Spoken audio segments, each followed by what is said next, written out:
A mensagem chegou às 8h14 em ponto, como se tivesse sido ensaiada durante a noite inteira antes de ser enviada. Trocamos as fechaduras da porta e o código do portão. Não confiamos mais em você. Respondi apenas: entendido.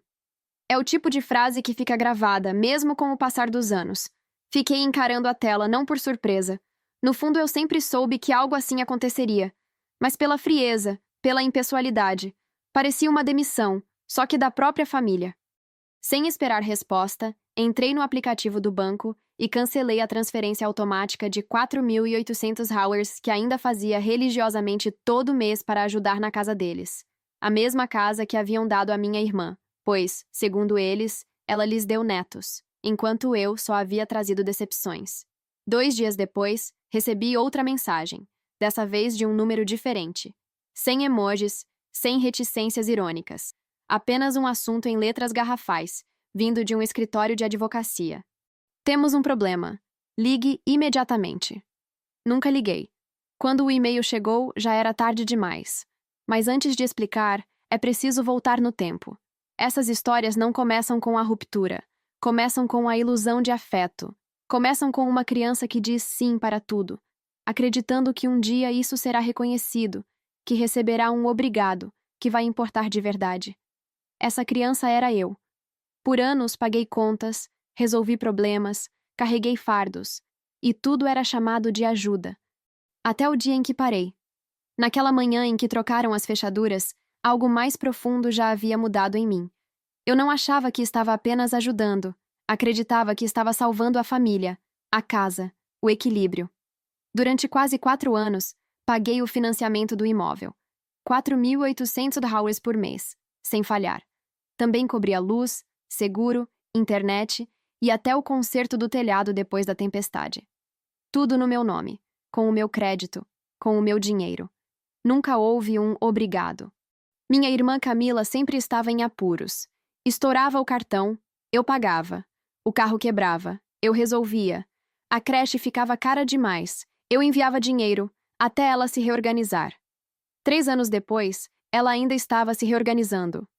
Nunca disse não, acreditando que era isso que irmãos faziam, sem perceber que era justamente nisso que apostavam. A primeira rachadura surgiu numa tarde de domingo. Enquanto esperava a entrega do mercado, vi no Facebook uma foto. Camila, meus pais e as crianças, em frente à casa que eu pagava, segurando uma plaquinha. Lar Doce Lar, um presente da Camila. Na legenda, minha mãe escreveu: orgulho da nossa filha por construir um futuro que todos podemos compartilhar. Esta casa está em boas mãos. Nenhuma menção a mim, nenhum agradecimento, nenhuma marcação. A seção de comentários era um desfile de aplausos e elogios à mulher incrível que sustentava a família. Até minha tia comentou: você merece cada pedacinho dessa casa, Camila. Não reagi, mas aquela foto ficou como um machucado que eu evitava tocar. Dias depois, liguei para o banco, só para confirmar se o financiamento ainda estava no meu nome. Estava. Mas a atendente informou, casualmente, que havia sido solicitado, na semana anterior, um pedido de transferência de titularidade para uma tal de Camila Nogueira.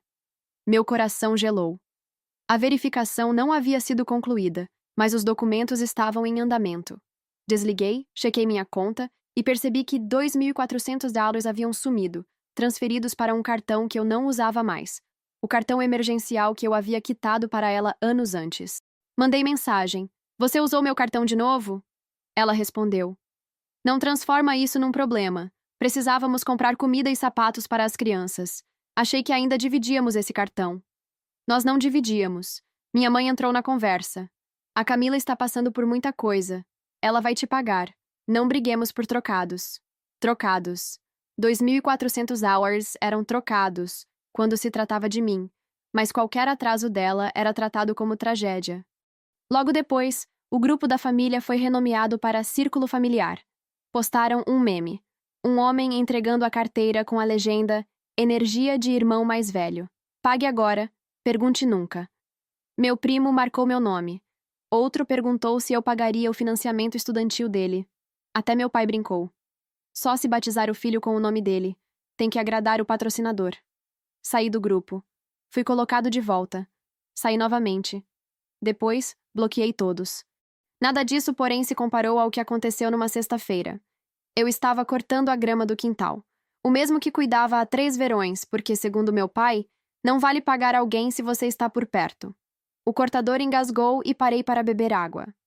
A janela da cozinha estava aberta, e foi então que ouvi as vozes da minha mãe e da Camila, claras e afiadas, como se aquela conversa já tivesse acontecido muitas vezes. Camila rindo. Você viu a cara dele quando eu disse para tia Márcia que a casa era minha? Ele nem piscou, igual a um cachorrinho feliz só de sentir o cheiro da comida. Minha mãe gargalhou. Tá quase tudo pronto. Quando a papelada sair, ele não vai poder falar nada. Foi ele que quis deixar no nome dele. O problema é dele. Camila respondeu. Para falar a verdade, é até melhor assim. Ele sempre foi meio distante, tipo um hóspede com carteira cheia. E então vieram as palavras que acabaram com tudo. Mãe, ele não é mais da família. É só um patrocinador. Fiquei parado, a garrafa de água escorrendo pelos meus dedos, como se fosse sangue. A ilusão que eu ainda carregava se quebrou. Não era raiva, não era tristeza. Era determinação. O convite para a festa veio alguns dias depois. Envelope elegante, borda dourada, letras em alto relevo. Junte-se a nós para celebrar o aniversário de 60 anos de Helena Nogueira. Sem assinatura. Me disseram que seria um evento com 60 convidados. Salão amplo, buffet, apresentação de slides. Um tributo ao legado dela. Não confirmei presença, mas marquei a data no calendário. 3 dias antes da festa, preparei tudo. Imprimi um documento com todos os meus pagamentos, financiamento, contas, reformas, seguros. Coloquei em um pendrive junto com o áudio gravado pela janela, prints do grupo de mensagens me chamando de carteira, e o e-mail em que minha irmã iniciou a transferência total da casa para o nome dela. Se a casa era dela, a dívida também seria. Na manhã da festa, enviei uma mensagem ao meu avô. Ele não respondeu, mas não precisava. O salão estava exatamente como imaginei. Mesas com toalhas brancas, balões em camadas, fotos antigas no telão. Minha mãe, de vestido verde, parada diante de um letreiro. Uma casa só é um lar com a família. Cheguei 10 minutos atrasado. Cabeças se viraram. Camila me viu, piscou, forçou um sorriso e se virou de volta. Sentei no fundo. Camila foi a primeira a discursar sobre sacrifício e amor verdadeiro, dizendo que aquele ano nos aproximou mais. No telão, uma foto da casa com a legenda: construída com amor, passada com propósito. Nenhuma menção a mim. Depois veio minha mãe. Enxugou os olhos, olhou como uma rainha e declarou: Tenho orgulho da minha filha Camila. Ela entende o que é legado e sei que esta casa está em boas mãos. Aplausos, sorrisos. Eu me levantei e caminhei devagar até o microfone. Eu não ia falar nada esta noite, mas, já que estamos falando de legado, vamos fazer as contas. O telão mudou. Começou a gravação. A voz da minha mãe dizendo que eu era só um patrocinador. A risada da Camila e a comparação com um cachorrinho feliz. A sala ficou em silêncio. Depois, prints do grupo. Marca o André aí. Só se ele botar o nome do filho de Banco do Brasil. Em seguida, a planilha. R$ 4.800 vezes 48 meses, mais consertos, manutenção e impostos. Se a casa agora é da Camila, continuei, então estou aqui para apresentar a cobrança. Não é um favor, é uma dívida. Levantei a fatura impressa com 211 páginas. Camila gritou: Você só pode estar brincando. Respondi sério. A não ser que queiram chamar isso de apropriação indébita. Minha mãe retrucou: Foi um presente. Engraçado, respondi. Não lembro de assinar nenhum vale-presente, mas lembro de assinar cada cheque. Meu pai se levantou com raiva, mas eu me virei para ele. Quer falar sobre o financiamento que você fez usando meu nome como fiador sem me contar? Ele se sentou. Foi quando a porta se abriu. Meu avô entrou. Pegou o microfone e disse: Você criou um ladrão e um covarde, olhando para o meu pai.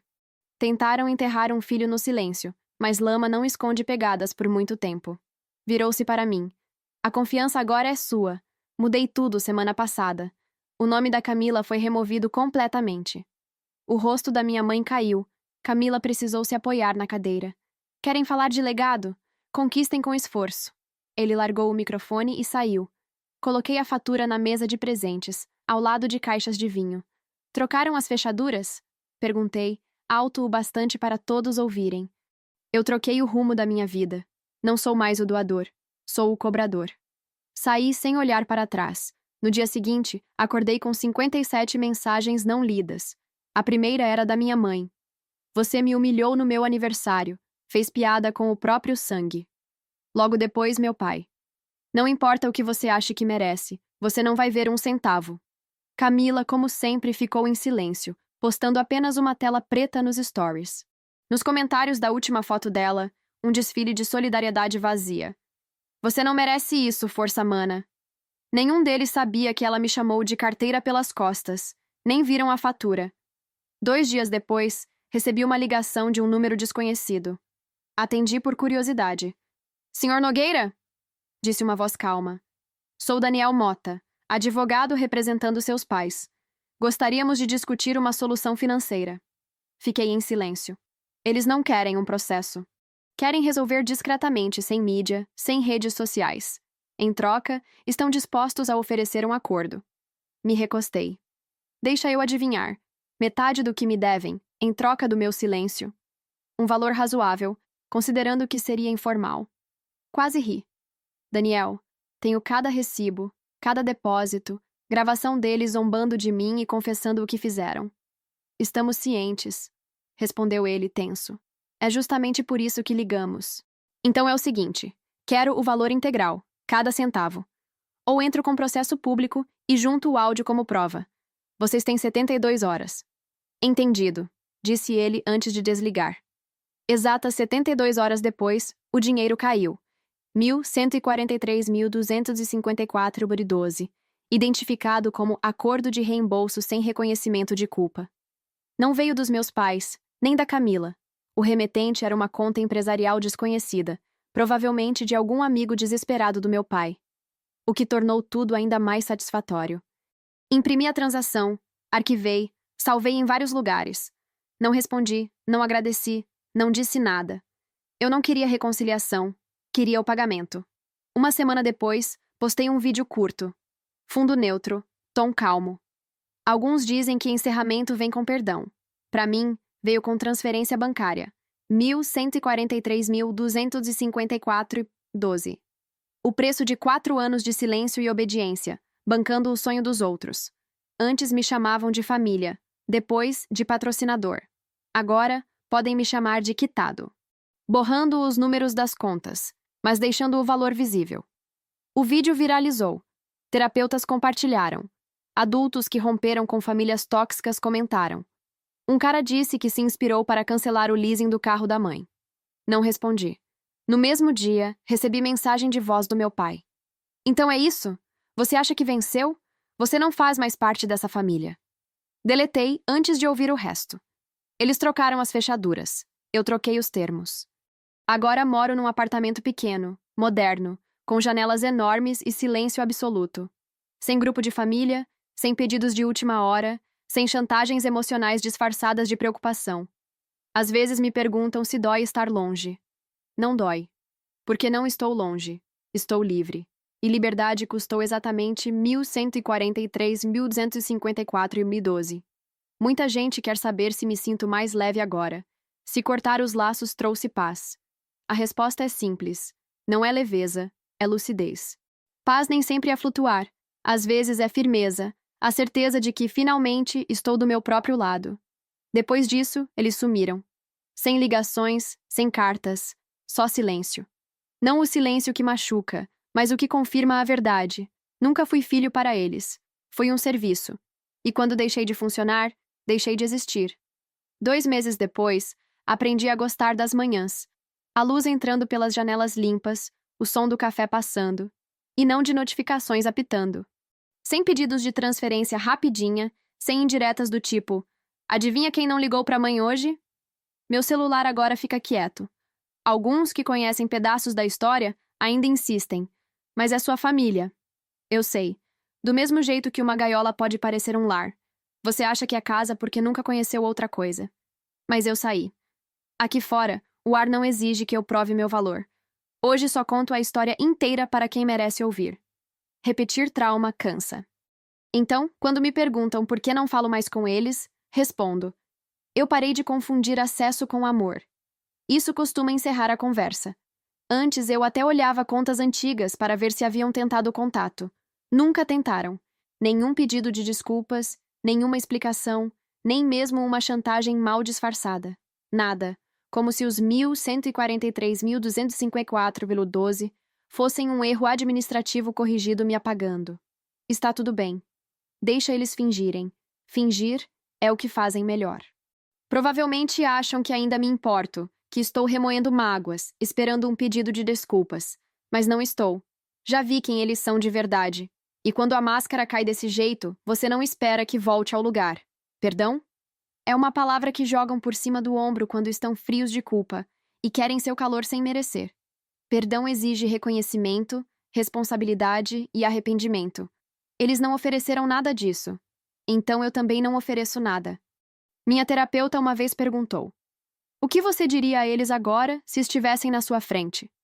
Pensei, respirei fundo, tentei imaginar os rostos conhecidos moldados pela manipulação. E respondi: nada. Eu não diria uma só palavra, porque falar ainda daria acesso. E eles não têm mais. Não existe mais chave. Sem contato de emergência, sem conta conjunta, sem número salvo. Apaguei todos os rastros, não por vingança, mas por necessidade. Sobrevivência é assim, silenciosa. Às vezes imagino o que contam por aí, que cortei relações por dinheiro, que sempre fui frio, que enlouqueci. Tudo bem. Na versão deles, são as vítimas do filho ingrato. Eles precisam dessa ficção. Eu tenho os fatos. E fatos não imploram, não tremem. Apenas existem. Agora, vivo. Não em conto de fadas, nem movido por vingança. Só vivo. Trabalho, descanso, rio quando algo é engraçado. Como quando tenho fome, não quando sou chamado para um jantar onde pago a conta e sou ignorado.